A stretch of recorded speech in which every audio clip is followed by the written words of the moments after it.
ಮಗನ ಸಾವಿಗೆ ನ್ಯಾಯಕ್ಕಾಗಿ ಪೋಷಕರು ಹಾಗೂ ಗ್ರಾಮಸ್ಥರು ಆಗ್ರಹಿಸಿ ಯಾದಗಿರಿ ಜಿಲ್ಲೆಯ ಹುಣಸಗಿ ತಾಲೂಕಿನ ಕೋಡೇಕಲ್ ಪೊಲೀಸ್ ಠಾಣೆ ಮುಂದೆ ಪ್ರತಿಭಟನೆ ನಡೆಸಿದ್ದಾರೆ.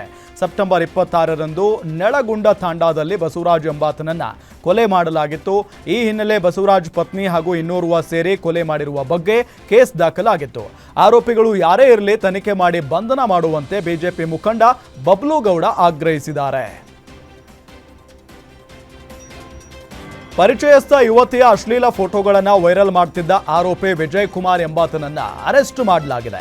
ದೂರುದಾರ ಯುವತಿಗೆ ಪ್ರೀತಿಸುವುದಾಗಿ ಕಿರುಕುಳ ನೀಡ್ತಾ ಇದ್ದ ಆರೋಪ ಕೇಳಿಬಂದಿದ್ದು, ಆಕೆ ನಿರಾಕರಿಸಿದಾಗ ಆಕೆಯ ಅಶ್ಲೀಲ ಫೋಟೋ ವಿಡಿಯೋಗಳನ್ನು ಆಕೆಯ ಸಹೋದರನ ಖಾತೆಗೆ ಶೇರ್ ಮಾಡಿದ್ದ ಅಂತ ಮಾಹಿತಿ ತಿಳಿದು ಬಂದಿದೆ. ಜೊತೆಗೆ ನನ್ನ ಸಾವಿಗೆ ನೀನೇ ಕಾರಣ, ನಾನು ಆತ್ಮಹತ್ಯೆ ಮಾಡಿಕೊಳ್ತೇನೆ, ನನ್ನ ಸಾವಿನ ಜೊತೆ ನಿನ್ನ ಜೀವನವೂ ನಾಶವಾಗುತ್ತೆ ಅಂತ ಆರೋಪಿ ವಿಜಯ್ ಕುಮಾರ್ ಮೆಸೇಜ್ ಮಾಡಿದ್ದ. ಈ ಹಿನ್ನೆಲೆ ಇದೇ ಆಗಸ್ಟ್ನಲ್ಲೇ ಸಿಂಧನೂರು ಟೌನ್ ಠಾಣೆಯಲ್ಲಿ ಸಂತ್ರಸ್ತ ಯುವತಿ ದೂರು ದಾಖಲಿಸಿದ್ರು. ಆ ಬಳಿಕ ಆರೋಪಿಗೆ ನೋಟಿಸ್ ನೀಡಿ ಪೊಲೀಸರು ಫೋನ್ ಸೀಸ್ ಮಾಡಿದ್ದಾರೆ. ಈಗ ಇತ್ತೀಚೆಗೆ ಮತ್ತೆ ಆಕೆ ಫೋಟೋಗಳನ್ನು ವೈರಲ್ ಮಾಡಿದ್ದ ಎನ್ನುವ ಕಾರಣಕ್ಕೆ ಆರೋಪಿ ವಿಜಯ್ ಕುಮಾರ್ ಎಂಬಾತನನ್ನ ರಾಯಚೂರಿನ ಸಿಂಧನೂರು ಟೌನ್ ಪೊಲೀಸರು ಅರೆಸ್ಟ್ ಮಾಡಿದ್ದಾರೆ. ಶಿವಮೊಗ್ಗದಲ್ಲಿ ದಸರಾ ಹಬ್ಬದ ದಿನ ಮಾರಕಾಸ್ತ್ರಗಳಿಂದ ನಡೆದಿದ್ದ ಭೀಕರ ದಾಳಿಯಲ್ಲಿ ಗಾಯಗೊಂಡಿದ್ದ ಅಮ್ಜದ್ ಎಂಬಾತ ಚಿಕಿತ್ಸೆ ಫಲಕಾರಿಯಾಗದೆ ಸಾವನ್ನಪ್ಪಿದ್ದಾನೆ. ಹೊಟ್ಟೆಗೆ ಭೀಕರವಾಗಿ ಚುಚ್ಚಿದ್ರಿಂದ ಒಂದು ಕಿಡ್ನಿ ಮತ್ತು ಕರುಳಿನ ಭಾಗವನ್ನು ವೈದ್ಯರು ಕತ್ತರಿಸಿ ತೆಗೆದಿದ್ರು. ಕಳೆದ 2 ದಿನಗಳಿಂದ ಜೀವನ್ಮರಣದ ಹೋರಾಟ ನಡೆಸ್ತಾ ಇದ್ದ ಅಮ್ಜದ್ ಇವತ್ತು ಕೊನೆ ಉಸಿರೆಳೆದಿದ್ದಾನೆ. ಈ ಹಿನ್ನೆಲೆ ಶಿವಮೊಗ್ಗ ಜಿಲ್ಲಾಸ್ಪತ್ರೆ ಬಳಿ ವ್ಯಾಪಕ ಬಂದೋಬಸ್ತ್ ಮಾಡಲಾಗಿದೆ. ಪ್ರಕರಣದಲ್ಲಿ ಈಗಾಗಲೇ 9 ಜನರನ್ನ ದೊಡ್ಡಪೇಟೆ ಪೊಲೀಸರು ಅರೆಸ್ಟ್ ಮಾಡಿದ್ದಾರೆ. ಬೆಳಗಾವಿಯಿಂದ ಬೀದರ್ಗೆ ತೆರಳುತ್ತಾ ಇದ್ದ ಖಾಸಗಿ ಬಸ್ನ ಎಂಜಿನ್ನಲ್ಲಿ ಬೆಂಕಿ ಕಾಣಿಸಿಕೊಂಡ ಘಟನೆ ಕಲಬುರಗಿ ಜಿಲ್ಲೆ ಜೇವರ್ಗಿ ತಾಲೂಕಿನ ನೆಲೋಗಿ ಕ್ರಾಸ್ ಬಳಿ ನಡೆದಿದೆ. ಅದೃಷ್ಟವಶಾತ್ ಯಾವುದೇ ಅಹಿತಕರ ಘಟನೆ ನಡೆದಿಲ್ಲ. ಬೆಂಕಿಯಿಂದ ಬಸ್ನ ತುಂಬೆಲ್ಲ ಆವರಿಸಿಕೊಂಡಿದ್ದ ಹಿನ್ನೆಲೆ ಹೊಗೆ ಆವರಿಸಿಕೊಂಡಿದ್ದಂಥ ಹಿನ್ನೆಲೆ ಬಸ್ನ ಒಳಗೆ ಹೊಗೆಯಿಂದ ಪ್ರಯಾಣಿಕರು ಉಸಿರಾಟದ ಸಮಸ್ಯೆಯನ್ನು ಅನುಭವಿಸಿದ್ದಾರೆ. ತಕ್ಷಣ ಎಚ್ಚೆತ್ತ ಡ್ರೈವರ್ ಬಸ್ನಿಂದ ಪ್ರಯಾಣಿಕರನ್ನ ಕೆಳಗಿಳಿಸಿ ಬೆಂಕಿ ನಂದಿಸುವ ಕೆಲಸ ಮಾಡಿದ್ದಾರೆ. ಘಟನೆಯಿಂದ ಸುಮಾರು 3 ಗಂಟೆಗಳ ಕಾಲ ಪ್ರಯಾಣಿಕರು ರಸ್ತೆಯ ಮೇಲೆ ಕುಳಿತು ಅತಂತ್ರ ಸ್ಥಿತಿಗೆ ಸಿಲುಕಿದ್ದು, ಪರ್ಯಾಯ ಬಸ್ ವ್ಯವಸ್ಥೆ ಕಲ್ಪಿಸದೇ ಇರುವುದಕ್ಕೆ ಖಾಸಗಿ ಬಸ್ ಸಂಸ್ಥೆ ವಿರುದ್ಧ ಆಕ್ರೋಶ ವ್ಯಕ್ತಪಡಿಸಿದ್ದಾರೆ. ಹಣಕ್ಕಾಗಿ ಮಾದಕ ವ್ಯಸನಿಗಳಿಂದ ಯುವಕನ ಮೇಲೆ ಮಾರಣಾಂತಿಕ ಹಲ್ಲೆ ನಡೆಸಲಾಗಿದೆ. ಈ ಘಟನೆ ಮಂಡ್ಯದ ಕೆಆರ್ಪೇಟೆ ತಾಲೂಕಿನ ಕಿಕ್ಕೇರಿ ಬಳಿ ನಡೆದಿದೆ. ಮಾದಕ ವ್ಯಸನಕ್ಕೆ ದಾಸರಾಗಿರೋ ಕೆಲ ಯುವಕರಿಂದ ಪ್ರತಿನಿತ್ಯ ಜನರ ಮೇಲೆ ಗೂಂಡಾವರ್ತನೆ ತೋರಿ ಬೆದರಿಸಿ ದರೋಡೆಗೆ ಯತ್ನಿಸಲಾಗ್ತಾ ಇದೆ. ಮೈಸೂರು ಮೂಲದ ಚರಣ್ ಎಂಬ ಯುವಕನ ಮೇಲೆ ದರ್ಪ ತೋರಿದ್ದಾರೆ. ಹಲ್ಲೆಯಿಂದ ಗಾಯಗೊಂಡ ಯುವಕ ಆಸ್ಪತ್ರೆಗೆ ದಾಖಲಾಗಿ ಚಿಕಿತ್ಸೆ ಪಡೆಯುತ್ತಿದ್ದಾನೆ. ಪೊಲೀಸರ ನಿರ್ಲಕ್ಷ್ಯ ಧೋರಣೆಗೆ ಗ್ರಾಮಸ್ಥರು ಕಿಡಿಕಾರಿದ್ದಾರೆ. ಪೆಟ್ರೋಲ್ ಹಾಕುವ ವಿಷಯಕ್ಕೆ ಗಲಾಟೆ ಮಾಡಿಕೊಂಡ ಘಟನೆ ಕಲಬುರಗಿಯ ವಿಶ್ವರಾಧ್ಯ ದೇವಸ್ಥಾನದ ಬಳಿಯ ಪೆಟ್ರೋಲ್ ಬಂಕ್ನಲ್ಲಿ ನಡೆದಿದೆ. ಸುಮಾರು 7 ಜನ ಪುಡಿ ರೌಡಿಗಳಿಂದ ಅಮಾಯಕ ಯುವಕನ ಮೇಲೆ ಭೀಕರ ಹಲ್ಲೆ ನಡೆಸಲಾಗಿದೆ.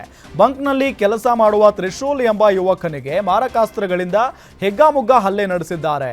ಹಲ್ಲೆ ಮಾಡುವ ದೃಶ್ಯ ಸಿಸಿಟಿವಿಯಲ್ಲಿ ಸೆರೆಯಾಗಿದೆ. ಮಾರಕಾಸ್ತ್ರಗಳಿಂದ ಹಲ್ಲೆ ಮಾಡಿದ ಪುಂಡರಿಗಾಗಿ ಪೊಲೀಸರು ಶೋಧ ಕಾರ್ಯ ಮುಂದುವರೆಸಿದ್ದಾರೆ. ಕಲಬುರಗಿಯ ಸಬ್ ಅರ್ಬನ್ ಪೊಲೀಸ್ ಠಾಣೆಯಲ್ಲಿ ಪ್ರಕರಣ ದಾಖಲಾಗಿದೆ. ಮಾರುಕಟ್ಟೆಗೆ ಹೊರಟಿದ್ದ ಈರುಳ್ಳಿ ತುಂಬಿದ್ದ ಲಾರಿ ಬೆಂಕಿಗಾಹುತಿಯಾಗಿರುವ ಘಟನೆ ಬೆಂಗಳೂರು ಹೊರವಲಯದ ನೆಲಮಂಗಲ ತಾಲೂಕಿನ ಬೂದಿಹಾಳ್ ಗೇಟ್ ಬಳಿ ನಡೆದಿದೆ. ಲಾರಿಯ ಎಂಜಿನ್ನಲ್ಲಿ ಉಂಟಾದ ಶಾರ್ಟ್ ಸರ್ಕ್ಯೂಟ್ನಿಂದಾಗಿ ಈ ಅವಘಡ ಸಂಭವಿಸಿದೆ. ಚಿತ್ರದುರ್ಗ ತಾಲೂಕಿನ ಕಲ್ಲಹಳ್ಳಿ ಗ್ರಾಮದ ಶಿವಮೂರ್ತಿ ಎಂಬುವವರಿಗೆ ಸೇರಿದ ಈರುಳ್ಳಿ ಇದಾಗಿದ್ದು, ಚಿತ್ರದುರ್ಗದಿಂದ ನೆಲಮಂಗಲದ ದಾಸನಪುರ ಎಪಿಎಂಸಿಗೆ ಲಾರಿ ಬರ್ತಾ ಇತ್ತು. ಈ ವೇಳೆ ಮಾರ್ಗ ಮಧ್ಯೆ ಲಾರಿಯ ಎಂಜಿನ್ನಲ್ಲಿ ಶಾರ್ಟ್ ಸರ್ಕ್ಯೂಟ್ ಉಂಟಾಗಿ ಬೆಂಕಿ ಹೊತ್ತಿಕೊಂಡಿದೆ. ಪರಿಣಾಮ ಲಕ್ಷಾಂತರ ಮೌಲ್ಯದ ಈರುಳ್ಳಿ ಬೆಂಕಿಗೆ ಆಹುತಿಯಾಗಿದೆ. ಈರುಳ್ಳಿ ನಾಶದಿಂದ ರೈತ ಕಂಗಾಲಾಗಿದ್ದು, ಲಾರಿಯ ಚಾಲಕ ಹಾಗೂ ಕ್ಲೀನರ್ ಪ್ರಾಣಾಪಾಯದಿಂದ ಪಾರಾಗಿದ್ದಾರೆ. ಸ್ಥಳಕ್ಕೆ ನೆಲಮಂಗಲ ಟ್ರಾಫಿಕ್ ಪೊಲೀಸರು ಭೇಟಿ ನೀಡಿ ಪರಿಶೀಲನೆ ನಡೆಸಿದ್ದಾರೆ. ಹಿರಿಯ ಸಾಹಿತಿ ಪ್ರೊಫೆಸರ್ ಮೊಗಳ್ಳಿ ಗಣೇಶ್ ಅವರು ಭಾನುವಾರ ವಿಧಿವಶರಾಗಿದ್ದಾರೆ. ಮೊಗಳ್ಳಿ ಗಣೇಶ್ ಅವರಿಗೆ 62 ವರ್ಷ ವಯಸ್ಸಾಗಿತ್ತು. ಅವರ ನಿಧನ ಸಾಹಿತ್ಯ ಲೋಕಕ್ಕೆ ತುಂಬಲಾರದ ನಷ್ಟವಾಗಿದೆ. ಮೊಗಳ್ಳಿ ಗಣೇಶ್ ಪ್ರಸ್ತುತ ಹಂಪಿ ಕನ್ನಡ ವಿಶ್ವವಿದ್ಯಾಲಯದ ಜಾನಪದ ಅಧ್ಯಯನ ವಿಭಾಗದ ಮುಖ್ಯಸ್ಥರಾಗಿ ಸೇವೆಯನ್ನು ಸಲ್ಲಿಸ್ತಾ ಇದ್ರು. ಕೆಲವು ದಿನಗಳಿಂದ ಆರೋಗ್ಯ ಸಮಸ್ಯೆಯಿಂದ ಬಳಲ್ತಾ ಇದ್ರು. ಇದೀಗ ಅಂಗಾಂಗ ವೈಫಲ್ಯದಿಂದಾಗಿ ವಿಧಿವಶರಾಗಿದ್ದಾರೆ. ಅವರು ಪತ್ನಿ ಹಾಗೂ 3 ಪುತ್ರಿಯರು ಸೇರಿದಂತೆ ಅನೇಕ ಅಭಿಮಾನಿಗಳನ್ನು ಅಗಲಿದ್ದಾರೆ. ಅವರು ಬರೆದ ಬುಗುರಿ, ನನ್ನಜ್ಜನಿಗೊಂದಾಸೆ ಇತ್ತು, ಅಂದರೆ ನನ್ನಜ್ಜನಿಗೆ ಒಂದು ಆಸೆ ಇತ್ತು, ಒಂದು ಹಳೆಯ ಚಡ್ಡಿ ಇತ್ಯಾದಿ ಕಥೆಗಳು ಕನ್ನಡದ ಅತ್ಯುತ್ತಮ ಸಣ್ಣ ಕಥೆಗಳಾಗಿ ಗುರುತಿಸಲ್ಪಟ್ಟಿವೆ. ಭೀಮಾ ನದಿ ಪ್ರವಾಹಕ್ಕೆ ಯಾದಗಿರಿ ಮೀನುಗಾರರು ನಲುಗಿ ಹೋಗಿದ್ದಾರೆ. ಹಿರೇನೂರು ಗ್ರಾಮದ ಹೊರಭಾಗದಲ್ಲಿ ಮೀನುಗಾರರ ನರಕ ಯಾತನೆ ಜೀವನವಾಗಿದೆ ಅಂತ ಅಳಲು ತೋಡಿಕೊಂಡಿದ್ದಾರೆ. ಪ್ರವಾಹದಿಂದಾಗಿ ಗುಡಿಸಲು, ಮೀನಿನ ಬಲೆ ಹಾಗೂ ಅಗತ್ಯ ವಸ್ತುಗಳು ಭೀಮಾ ನದಿ ಪ್ರವಾಹಕ್ಕೆ ಕೊಚ್ಚಿ ಹೋಗಿದ್ದು, ಹಿರೇನೂರು ಸರ್ಕಾರಿ ಶಾಲೆ ಹಾಗೂ ಶಾಲೆಯ ಆವರಣದಲ್ಲಿ ಆಶ್ರಯ ಪಡೆದುಕೊಂಡಿದ್ದಾರೆ. ಊಟ ಮಾಡಲು ಹಣ ಇಲ್ಲದೆ ಸಂಕಷ್ಟದ ಬದುಕು ಎದುರಿಸ್ತಾ ಇದ್ದೇವೆ. ಪ್ರವಾಹದ ಸಂದರ್ಭದಲ್ಲಿ ಮಕ್ಕಳ ಜೊತೆ ಬದುಕೆ ಬಂದಿದ್ದೆ ಅಚ್ಚರಿ. ದಯವಿಟ್ಟು ನಮಗೆ ಸಹಾಯ ಮಾಡಿ ಅಂತ ಮೀನುಗಾರರು ಕಣ್ಣೀರಿಟ್ಟಿದ್ದಾರೆ.